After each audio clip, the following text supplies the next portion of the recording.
Hi, this is Miranda from My Scrappy Life and welcome back to my channel. This is another process video for Scrap Lift Sunday where Laura and I use this sketch and we are going to scrap lift it. So I wanted to scrap lift this completely, like 100%, and I did it. And as you look at it, it's like a lot of white space, and I don't mind that.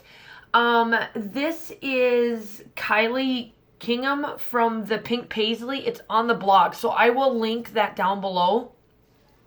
But in her background, she does some mixed media with some splatters. She has two different colors, and because she's using the Indigo and Ivy, and I just got in the Hip Kit Club kit, and so I am going to use their kit, which is the new Pink Paisley one, and it's the little, sorry for the noise, I gotta figure out what it's called,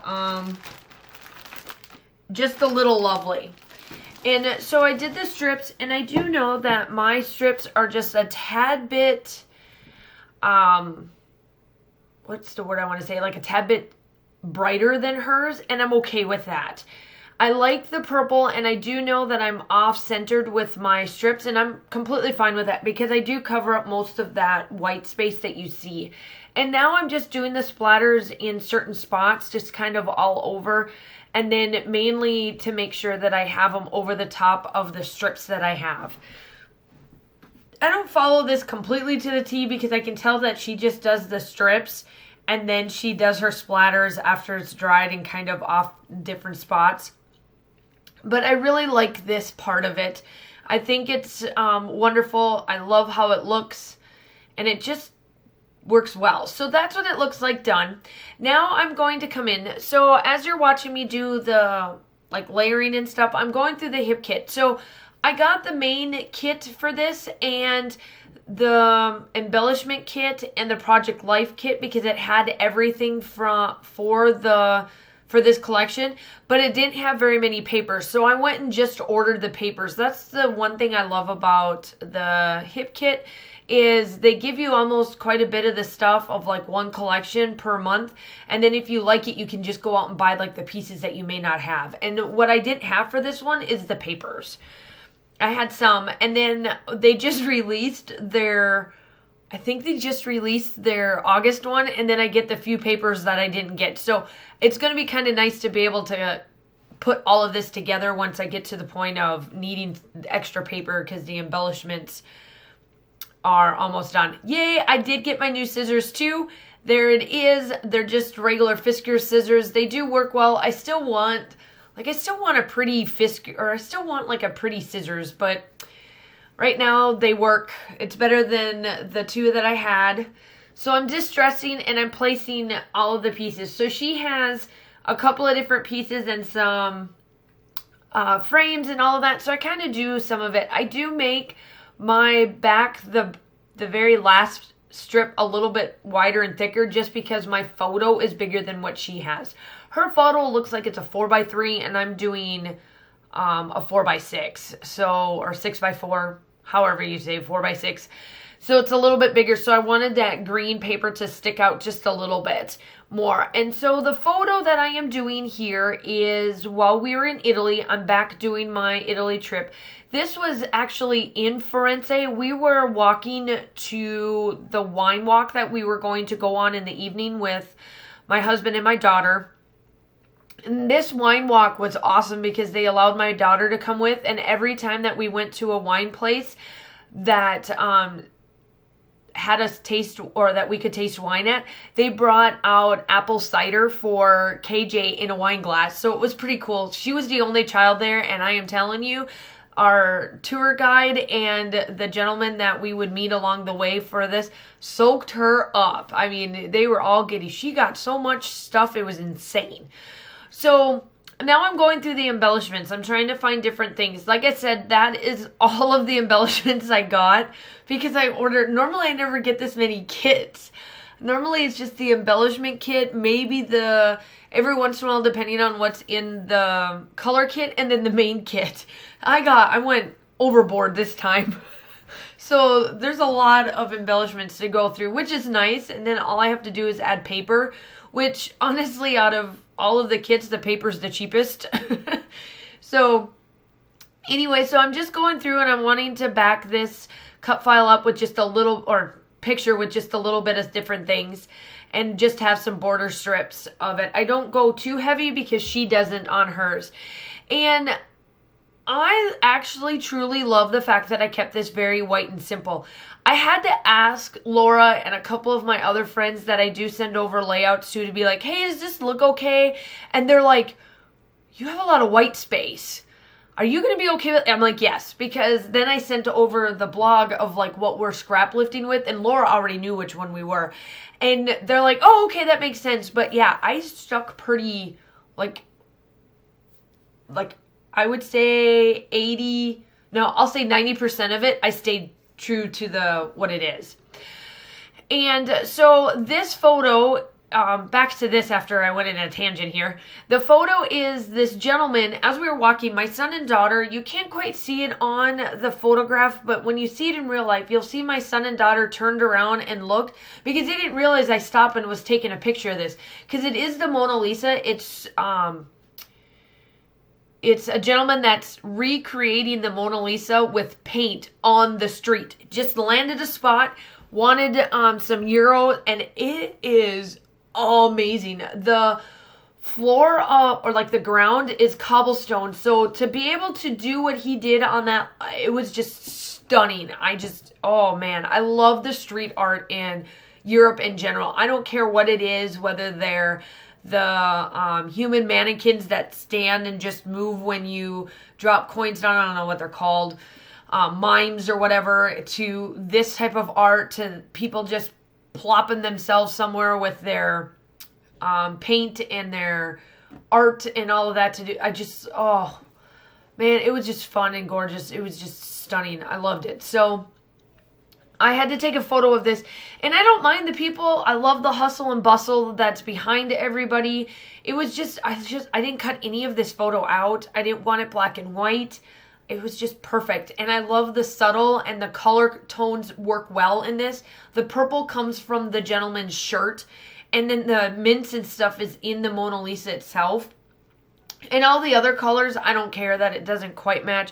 My husband's got a brighter green shirt on, and there's some green in the leaves and stuff, so it works out well. So here I am. They got some, so in the kit, it was a lot of, like I said, the pink paisley. It's the One Canoe 2, their new line, the October morning or something like that. I can't remember what it is. I don't want to pull out because it makes so much noise. And my title is going to be Memories, because I just love that scripty word from Pink Paisley when they came out with this. Their collections lately here are just, they make me want more and more and more and more. And more and more and more and more.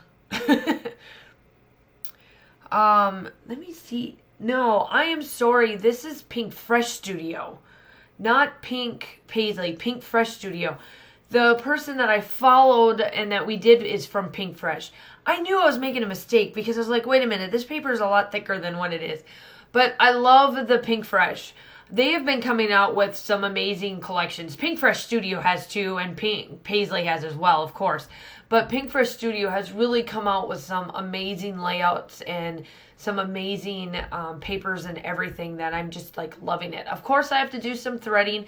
I'm really getting back into that. I absolutely love pulling all of that. Man, my desk looks like a mess. I've never left it this messy before. Man. But here I am, I'm placing down. So in the sketch or like the scrap lift that we're doing, she has a massive cluster down on the bottom. And that's what I do. I'm doing the massive cluster too. And then I just add just a little bit on top where she doesn't have much, but all you see is the strips. So make sure that you go over and check out the Pink Paisley blog that I'm giving this to, or that we're giving props to. And then also, of course, make sure you go check out Laura's. I've seen hers. She took a whole different take on it, but it still looks exactly like it, and I love it. So make sure you go check it out. You know that the still shots are at the end as well, and you'll see very detailed pieces. And I'm placing a bunch of dimensionals on this because it's like a layer after layer after layer, but when you actually look at it, it's not that thick. My layout stayed very thin considering I didn't add much to this. My focal point is the photo, and I didn't want to take it away from that. I really wanted to leave the focal point, the photo, because of how this guy just turned. This artist is insane. I just look at it and I'm so glad I photographed it. One, took the picture, and then two, doing a layout for this. And I did kind of want my mixed media to kind of show just a little bit more than kind of what hers is in there, because her focal point is her photo as well. And I truly love her focal point. The collection that she used, it works well for it. And that's why I love this collection too, because it works really well for this as well. And so I'm placing little bits. One says my life as a saying. Another one is fun times this way, and it's got an arrow pointing to it. I add a camera, and then I do fix, for some reason, I don't know why, I made my title go up, and then even in the still shots you'll see it up, and then I look at it after I took all the pictures and I'm like, that's supposed to go downward. So I fix it. So in my album it will be right. It's supposed to go completely along that line. And now I'm starting to clean up. That's so much better. And I'm just looking through it, and they did give us the Office collection too, one of the Office collections from Pink Fresh Studio as well. The colors just didn't quite match for what I went here, and so I didn't put any of the banners. So now I bring in these rose gold, and I will tell you, I am not a gold person, but I will do silver, rose gold, white gold, any of that sort. And I am telling you, these rub-ons are amazing. They're so subtle and they're so petite, and I couldn't get enough of them. So 1 canoe, 2 really hit it out of the park with this one. So I put a big fat like flower cluster underneath all of that, just to add just a little bit more, but it's a subtle touch, because in the still shots you'll see what I'm talking about of how subtle that piece is. And then I'm just cutting out the hearts to place the hearts everywhere as well. And I just place them in different little spots here and there. And then that's pretty much it. I'm getting to the point where I'm almost done. I do my journaling off camera, and I just talk about how this artist just plops down somewhere. And I bet he was out there probably for 6-7 hours, probably even longer, putting this all together, because he had to do it in sheets, like in sections, because it's on the street and not on a canvas. So, but the street is his canvas, so he has a bigger area to fill. But it was just gorgeous. I love it. If you're new to my channel, welcome. I hope that you like your content. I do post about 2 to 3 times a week. And make sure that you like and subscribe to my channel. If you are returning, welcome back. I'm so glad to have you. I hope that you enjoy this. The still shots are definitely coming up. Make sure you go check out Laura and the blog down below where we got our inspiration from. And I will talk to you soon. Bye!